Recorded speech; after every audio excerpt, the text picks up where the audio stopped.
કે ધર જાતા ધર્મ પલટતા ક્રિયા પલટતા તાવ એ તઈ ટાણા મરણના કોણ રંગ કોણ રાવ ખેડૂતોના કાટલા પકડે છે ત્યારે શું ગુજરાતનું અપમાન નથી? રાજનેતા કરતા આ તો મને કલાકાર માન આ દેશનો ઘોર ખોદ્યો છે, કરોડો રૂપિયા કમાય છે ને એની ઇન્કમ ટેક્સ કે નથી ભરતો. મોટો રાજા હોય એની સામે એ સત્ય કહી દેતા. ઘણા ધારાસભ્યો થવા માટે જ આવે છે. લોકો આ લડાઈ રહી ગરીબોની અને અમીરોની છે. અને આ રાજુભાઈ કરપડા જેમ આવતા હોય છે એમને ખબર હોય કે રાજનીતિ કરવી હારી, વકીલાત કરશું કેટલા રૂપિયા કમાશો. વકીલો એમ કે છે બોલો કે ન્યાય નથી મળતો, ન્યાય નથી. એટલે આ તો તું શું કામનો સનદ જમા કરી દે ને ભાઈ, તને ખબર છે ન્યાય નથી. કે ભગતસિંહ બધાને જોઈએ છે પણ છે ને બાજુવાળાના ઘેરે બીજા રાજ્યને માર પડતો હોય ત્યારે બીજું રાજ્ય તમાશો જોતું હોય. જેનો રાજા વેપારી એની પ્રજા ભિખારી. ફરિયાદની અહીં કોઈ જગા મળતી નથી, મરી જ જેને જેને મળું છું એ તારો તરફદાર હોય છે.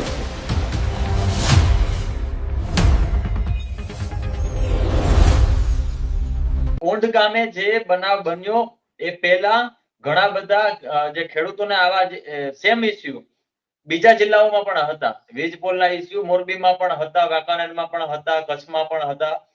ત્યારે લાલજી દેસાઈએ એક નિવેદન આપ્યું હતું અને ભૂલથી એના મોઢે કોઈ ગાળ નીકળી ગઈ હતી. હવે એ સમયે પણ ઘણા બધા કલાકારો સામે આવ્યા કે ભાઈ આ ગુજરાતનું અપમાન છે, અમે અમારું થોડું કામ છે આ બધી વસ્તુઓ બોલવાની, એમ ખેડૂતોના સમર્થનમાં આવવાની. અને જ્યારે મલ્લિકાર્જુન ખડગે પણ જ્યારે નિવેદન આપ્યું હતું ત્યારે પણ બધા ગુજરાતના કલાકારો એવું કહી રહ્યા હતા કે આ ગુજરાતનું અપમાન છે. તો શું ખેડૂતોના અપમાન થઈ રહ્યા છે? ખેડૂતોને આવી રીતે ટીંગાટોળી કરીને પોલીસ વાળા એની વાનમાં લઈ જાય છે, ખેડૂતોના કાટલા પકડે છે, ત્યારે શું ગુજરાતનું અપમાન નથી? જી જી બિલકુલ. કલાકાર તો મારા ખ્યાલથી કલાકાર જ બની ગયા છે. એ તો રાજનીતિ જે ચાલી રહી છે ને એને બરાબર સમજતા હોય છે, પોતાને શું કરવું છે એ ખબર છે. મેં તમને કીધું એમ રાજનેતા કરતા આ તો મને કલાકાર માન આ દેશનો ઘોર ખોદ્યો છે. જે લોક સાહિત્યકાર ને જે પહેલા હતા, જે કલાકારો હતા કે ધર જાતા ધર્મ પલટતા ક્રિયા પલટતા તાવ એ તઈ ટાણા મરણના કોણ રંગ કોણ રાવ. આમાં આ કલાકારો બોલી શકે કે ભાઈ આમાં તો બધા જ આવી જવું પડે જયારે દેશની કઈ પણ આર્થિકતા કે કઈ એવું જોખમાય ત્યારે બોલો. હવે ઊંધું થઈ ગયું છે. અત્યારે તો એમની પ્રસિદ્ધિ, એમની જાહેરાત, સરકારનું સારું બોલશો તો જ મારે ચાલશે બધા ડાયરા ને મારે જે કઈ ખોટું સાચું કરવું હશે. કેટલાય કલાકારો આના ભયંકર લાભ લઈ ચુક્યા છે અને આ નેતાઓ પણ કલાકારને સારી રીતે સમજે છે કે આને કઈ રીતે મારે હેન્ડલ કરવો. એટલે એના જરૂરી બધા જે કઈ હોય છે એ દેશ વિદેશમાં જવાની જે કઈ વાત છે એ કબૂતરબાજીની વાત હોય કે પછી અચાનક એ કરોડો રૂપિયા કમાય છે ને એની ઇન્કમ ટેક્સ કે નથી ભરતો, એમાં એ લાલિયાવાડી કરતો હોય છે, આમની જોડે મળી જાય છે અને લોકોનું મનોરંજન. હવે સમજો, હવે કલાકારો રહ્યા એ લોકોની વ્યાથા સ્ટેજ ઉપરથી નથી રજૂ કરતા. એ જે કઈ બોલ્યા એમાં બહુ મોટો ફાળો. અમારામાં તો ગઢવી તો એવું કહેવાતું કે સત્ય વક્તા હતા, કે મોટો સમ્રાટ હોય, મોટો રાજા હોય એની સામે એ સત્ય કહી દેતા કે ભાઈ પ્રજાની હાલત આવી છે, તું ભલે મોટો રાજા હોય. એ કોઈ દરકાર ન રાખતા. સત્ય વક્તા ચારણા, એની જીભ જ એવી હતી જોરદાર.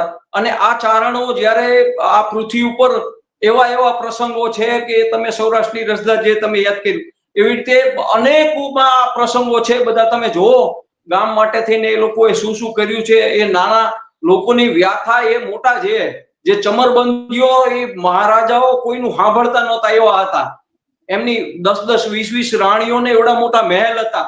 ત્યાં જઈને કોઈ રજૂઆત ના કરી શકે, પણ ચારણ ગઢવી કલાકાર અહીંયા જઈને એને પેલા આનંદમાં લાવતો ને પછી કહેતો કે આવી હાલત છે ભાઈ, અને એ તરત જ જાતા અને આવું બધું કરતા. ભાવનગર નરેશનો બહુ જાણીતો કિસ્સો છે કે એમાં ગામમાં પાણી ખૂટે છે અને રાજાઓને તો ભાવનગર નરેશને ખબર નથી હોતી, પણ એકવાર બહાર નીકળે છે એમના કારભારીઓ બધા સાથે રાવ રસ જોવે છે કે અમે આટલા બધા બૈરાઓ પાણી કેમ ભરવા જાય છે.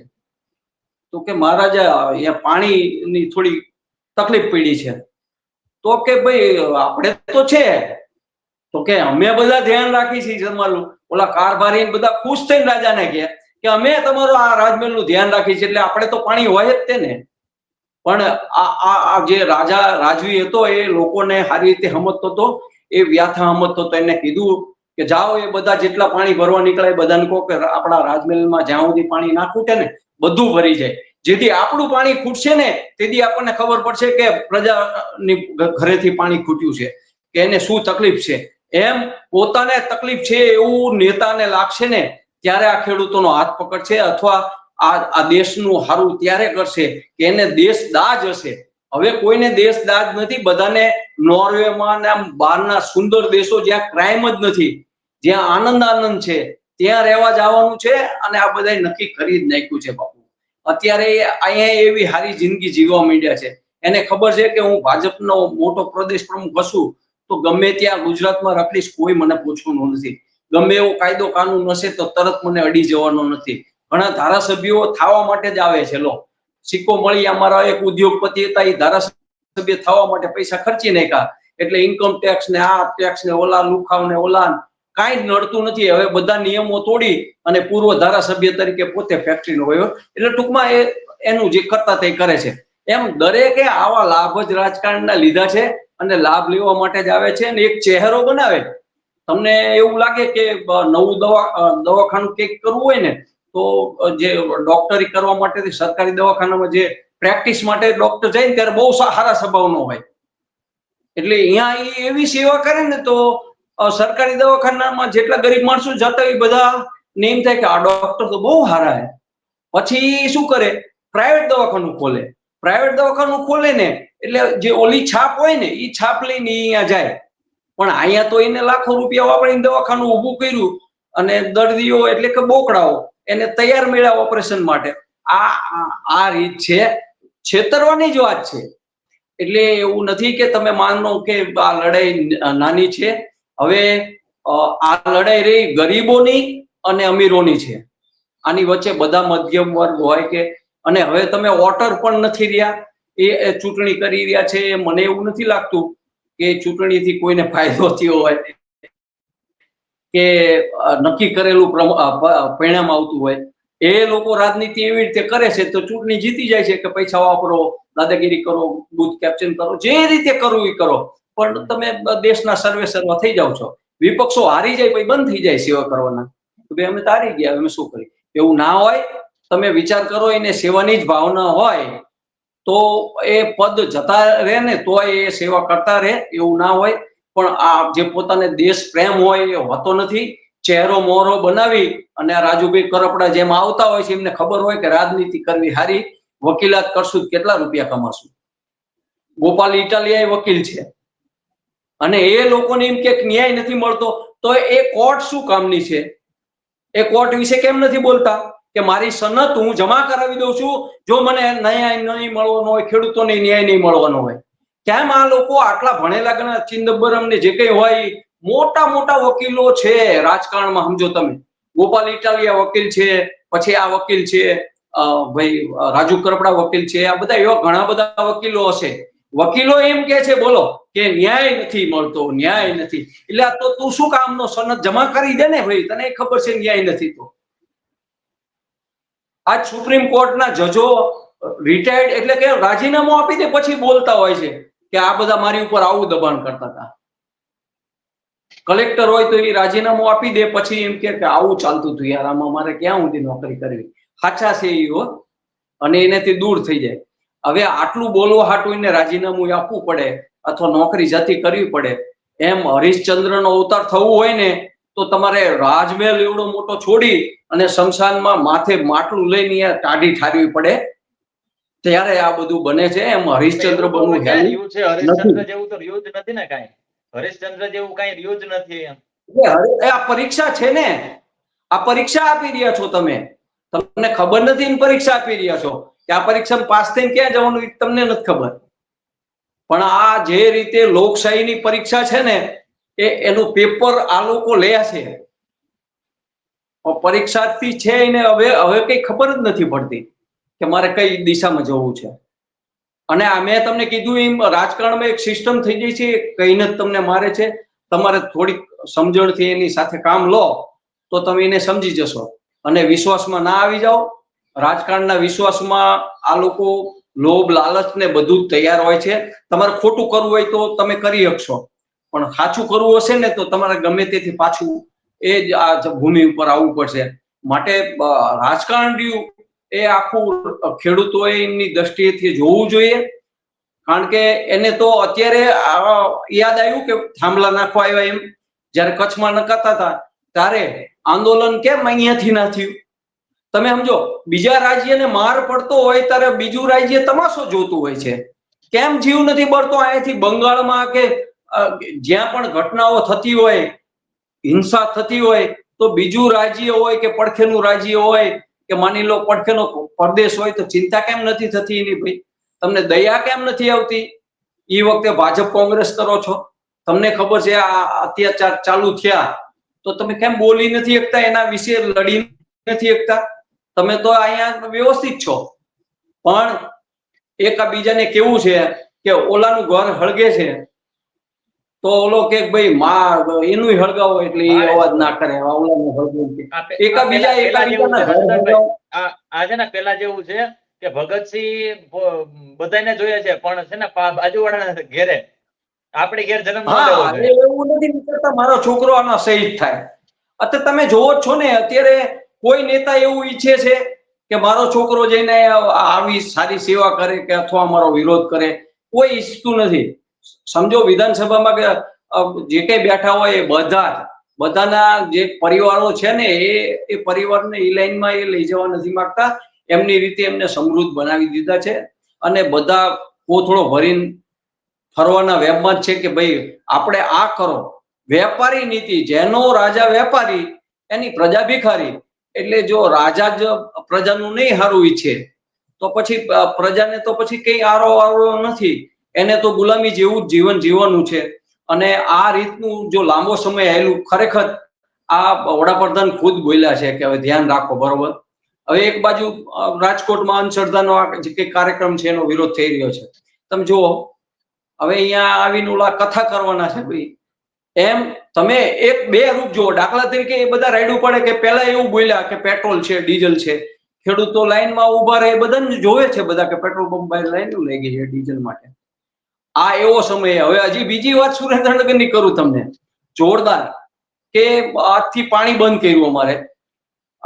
અને એ વસ્તુ કેવી છે, દર વર્ષે આ વસ્તુ થાય તો કાળઝાળ ઉનાળામાં, આ ઉનાળો તે પૂરો થવાના એન્ડિંગ હોય, ખેડૂતો ચોમાસાની તૈયારી કરતા હોય તો આ લોકો કેનાલ સમારણનું કામ એ વખતે જ ચાલુ કરે. સમજો, એ આખી ચાલ એમની. પછી કે ધોળી ધજા બંધ, પાણી બંધ થવાનો સમય હોય એ પેલા કેનાલ થી આખો ડેમ ભરેલો જ હોય છે.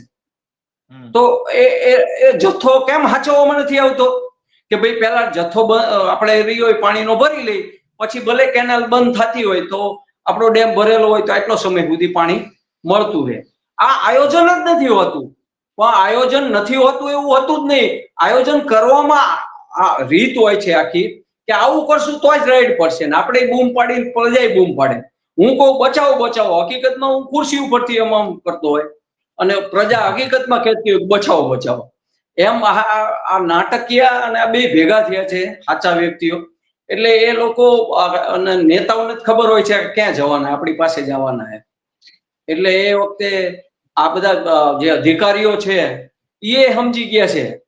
તમે નહીં માનો કે આ જે નર્મદાની નહેરો છે ને એમાં જો ભ્રષ્ટાચાર ના થયું હોત ને તો એ જેટલી નહેરો છે ને એ ચાંદીની ઈંટું વાપરે ને એટલો પૈસો વાપરી ગયો એમાં.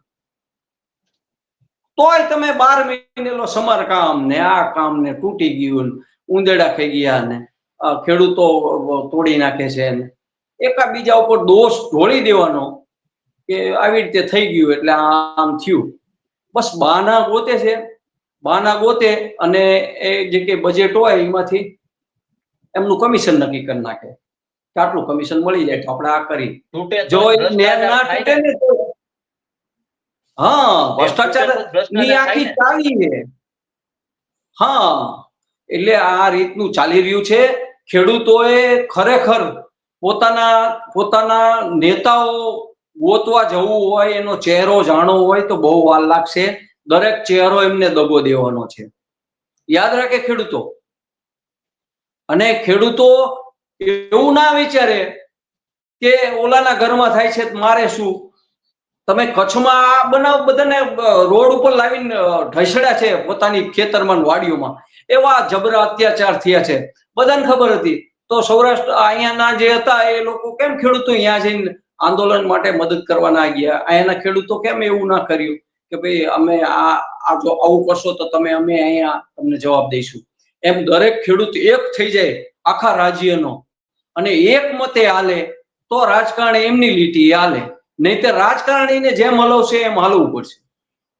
કોંડ તો ખાલી નામ છે, બાકી ઘણા બધા ગામડાઓમાં આવી જ સમસ્યાઓ જોવા મળી રહી છે. અને જે ખેડૂતો ખરેખર સામે નથી આવતા, ક્યાંક ને ક્યાંક એવું પણ લાગે છે કે બીજાના ઘરે થાય છે, બીજાના ગામમાં થાય છે, આપણે શું, આપણે થોડું ત્યાં પરોજણમાં પડવાનું છે, આપણે તો આપણું કામ કરવાનું છે. સમ્રાટભાઈ, એક વાત વચ્ચે બોલીશ, વચ્ચે કહીશ કે હવે એ લોકો આંદોલનને વધુ વેગ આપવા માટે થઈને સુરેન્દ્રનગર આવશે અને કલેક્ટરને આવેદન પત્ર આપવાના છે અને મોટી સંખ્યામાં ખેડૂતો ભેગા થવાના છે, આગેવાનો બધા કોંગ્રેસીઓ છે, લાલજીભાઈના બધા જ આવવાના છે અને એ કલેક્ટરને રજૂઆત કરશે. વિચાર કરો, હવે આટલો બધું આખી જાન પરણીને આવી ગઈ ઘરે, પછી હવે આવેદન આપશે.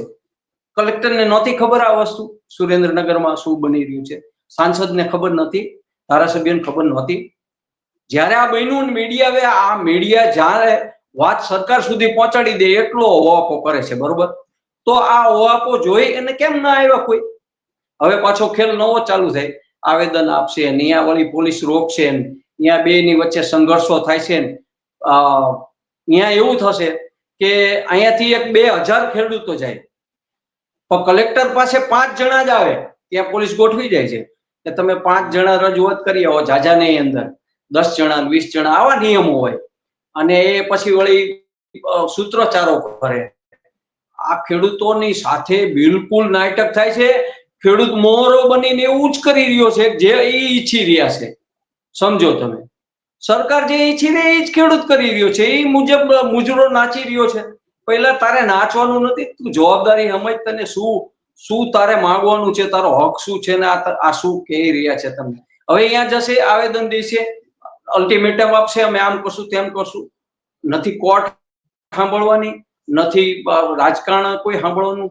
વળી પાછા એ જ લોકો જે આપણે નામ લીધું રાજુભાઈ કરપડા, એ લોકો આવશે કે મેં રજૂઆત કરી મુખ્યમંત્રીને અને સરકારે આમ કીધું છે ભાઈ એમની વાર્તાલાપ કરો અને એમને થોડું ઘણું આપી દો, એટલે તમે દયાદાન કરો છો. અમે માર ખાઈ પકડાઈ જઈ આવી પાછા અમારી ખેતી ના કરી શકી, તમે બેફામ રીતે તમારું કામ જો થાંભલા તો નખાઈ જ જ્યાં. સમજો તમે, જે એને નુકસાન કરવાનું હતું એ તો કરી જ નાખ્યું. આ લોકોએ, કંપની વાળાએ પોલીસ લઈને આવ્યા અને પોલીસે નુકસાન કરી નાખ્યું, બરોબર? પોલીસને ખબર છે કે અમે કાયદા માટે બન્યા છીએ, પણ એ પણ કાયદા તોડીને એક બાજુ વયા જાય.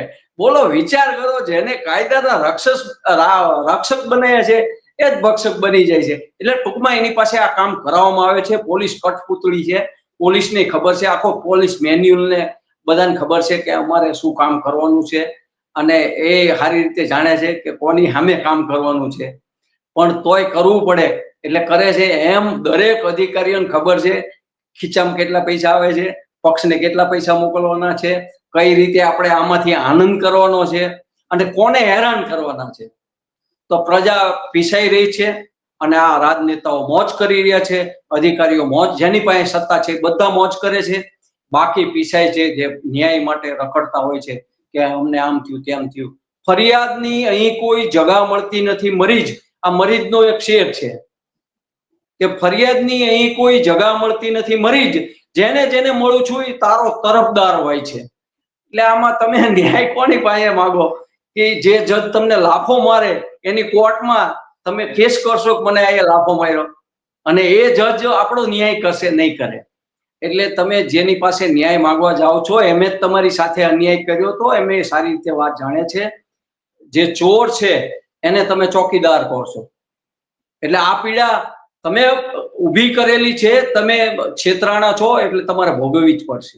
આભાર રાજુભાઈ, અમારી સાથે જોડાયા અને જે આ મુદ્દો છે ખેડૂતોનો, એ ખેડૂતોના મુદ્દા વિશે ચર્ચા કરી, કલાકારો વિશે ચર્ચા કરી અને જે ભાજપમાં અત્યારે જે પોતાને ખેડૂત નેતા તરીકે ચિતરતા હતા આખા ગુજરાતમાં કે હું ગુજરાતનો સૌથી મોટો ખેડૂત નેતા તરીકે એ વાત કરવામાં આવતી હતી, એ વાતને લઈને અત્યારે જે સુરેન્દ્રનગરમાં જે સમસ્યાઓ છે એના ગામની બાજુમાં જ છે, છતાં પણ ક્યાંક ને ક્યાંક એવું લાગે છે કે આ એનું જે નિવેદન છે એને લઈને લાગે છે કે એ કંપની તરફથી વાતો કરતા હોય, સરકાર તરફથી વાતો કરતા હોય, અને જે ખેડૂતોનો મુદ્દો છે એ ખેડૂતોનો મુદ્દો ત્યાં ને ત્યાં છુપાયેલો છે. આભાર રાજુદાનભાઈ, આપ અમારી સાથે જોડાવા બદલ ખૂબ ખૂબ આભાર. નમસ્કાર. તો મિત્રો, આ આપણી સાથે હતા રાજુદાનભાઈ ગઢવી, જે સિનિયર પત્રકાર છે અને સુરેન્દ્રનગરમાં ખૂબ મોટું નામ ધરાવે છે અને ખેડૂતોના મુદ્દાને લઈને હંમેશા એ નજીકથી એનું એનાલિસિસ કરતા હોય, એની સાથે વાત કરતા હોય, સાથે સાથે સરકારમાં પણ એમનું ઘણું બધું એનાલિસિસ હોય છે. એટલે જે મુદ્દો અત્યારે કોંઢ ગામમાં ચાલી રહ્યો છે, માત્ર કોંઢ ગામની વાત નથી, પરંતુ મોરબી હોય, વાંકાનેર હોય, કચ્છ હોય, બીજા અન્ય જિલ્લાઓ હોય, સુરેન્દ્રનગર હોય, તો તમામ જગ્યાએ આ સમસ્યાઓ જોવા મળી રહી છે. ખેડૂતો ખૂબ વિરોધ કરતા હોય છે, પરંતુ તેમનું ક્યાંક ને ક્યાંક ચાલતું ન હોય, અને જે કંપનીઓ છે એ પોલીસને હાથો બનાવીને પોતાનું કામ કઢાવતું હોય, અને જે ખેડૂત નેતાઓ બની બેઠા છે, સરકારમાં બેઠા છે અત્યારે, એવા રાજુ કરપડા પણ આ બાબત